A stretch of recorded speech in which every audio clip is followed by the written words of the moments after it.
Hi folks, this is David from Making Flooring Easy. We're going to talk about kitchen flooring today. In the article, I'm going to mention a couple of things. One of them will be AC ratings for laminate floors, and I promise we'll get to that. And of course, you can look it up on the website because it's just an article that I'll read eventually.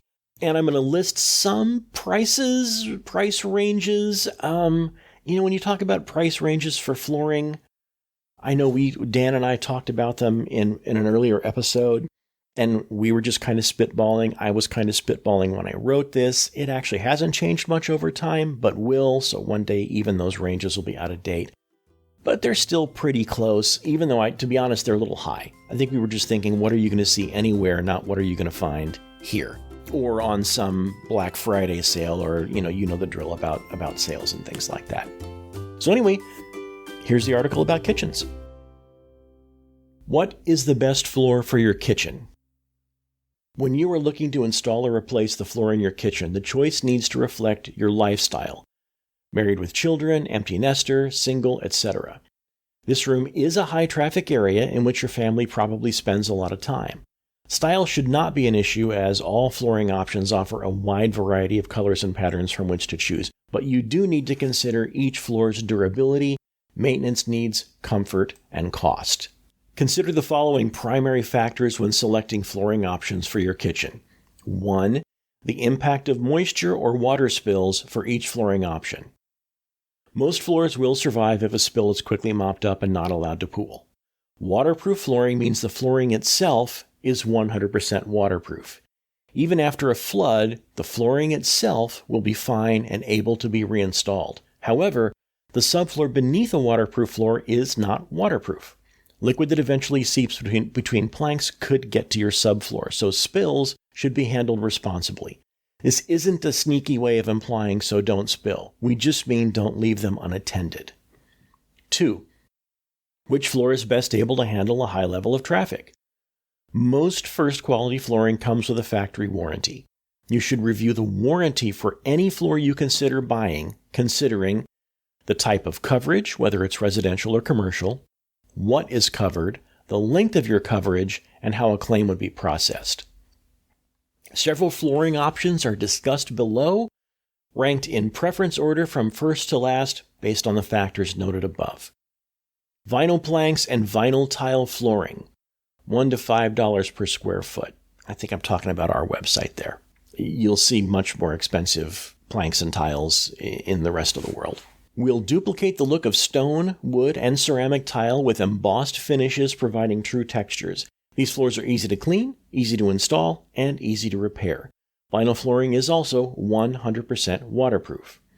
Most vinyl is durable depending on the thickness of its wear layer, 2 to 20 mils, with 20 mil even being good enough for light commercial use. Sheet vinyl is durable, practical, easy to install professionally, and an inexpensive option. It is waterproof, and because there are no seams, your subfloor is also protected from spills, except around the baseboards. However, it does puncture easily and can fade in sunlight and may begin to show wear over time. Ceramic tile, $2 to $8 per square foot, and natural stone, $15 to $30 per square foot. I don't think we sell that very much, are great options. Both floors can stand up to high traffic and almost any activity your children can initiate. They're also fairly easy to maintain, though they do require periodic sealing on a regular basis. They can also be cold underfoot and slippery when wet. This flooring is subject to cracks when items are dropped on it. The main concern would be the grout, which can hold moisture and dirt and could become a home for mold. Laminate flooring, $1 to $4 per square foot. Is durable, practical, and easy to install. Laminate flooring requires little maintenance, and many laminate floors are scratch, fade, and wear resistant due to their aluminum oxide top coating. This coating makes laminate the only non-stone floor that isn't usually destroyed by high heels. So they are an excellent match for high traffic if they have an AC rating of 3 or above. Laminate floors require padding underneath, and this provides both the acoustic and thermal insulation often desired in a kitchen. Some laminate flooring is water resistant in that not only is the wear layer designed to keep water on the surface, but a liquid sealer is run between the planks when installing. This can keep unattended spilled water from soaking into the board itself.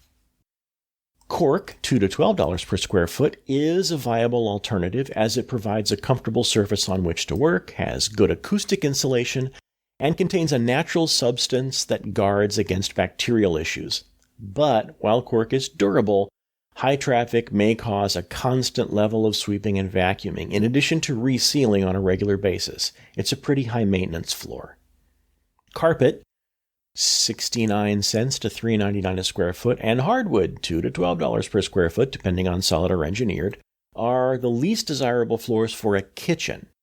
Even stain-resistant carpet requires substantial maintenance for sanitation purposes and is very absorbent, causing mold and other bacterial issues when it comes to spills. Carpet also does not wear well in a high-traffic environment. Hardwood is definitely a designer choice, adding value to your home, and depending on the species you choose, hardwood may stand up well to high traffic. No heels, though.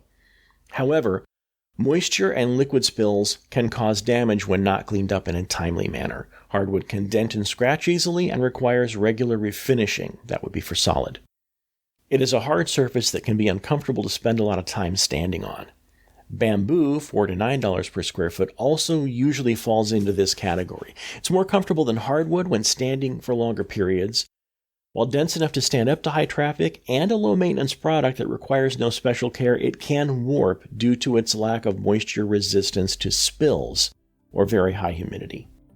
All flooring options have pros and cons, and you will need to determine what is important to you and your lifestyle when making your selections. And as I said before, if you've got a question we haven't addressed on this podcast yet, or you just don't want to poke through our catalog and find it, that's fine. Call us at Floors to Your Home. We're not hard salespeople, we're just flooring answer people. Call us at 1-800-804-5251 with any question you have. Seriously. This podcast is executive produced by Floors to Your Home, or Dan Kahn, some combination thereof, and it is conceived, produced, edited, audio cleaned, all of that by W. David Lichty, and that's me. Music from each episode comes from the website freepd.com, where you can find music for your own podcasts. And for the most part, we generally wind up using music by Kevin MacLeod, who's been making free usable music for more than a decade, and it's generally really great stuff.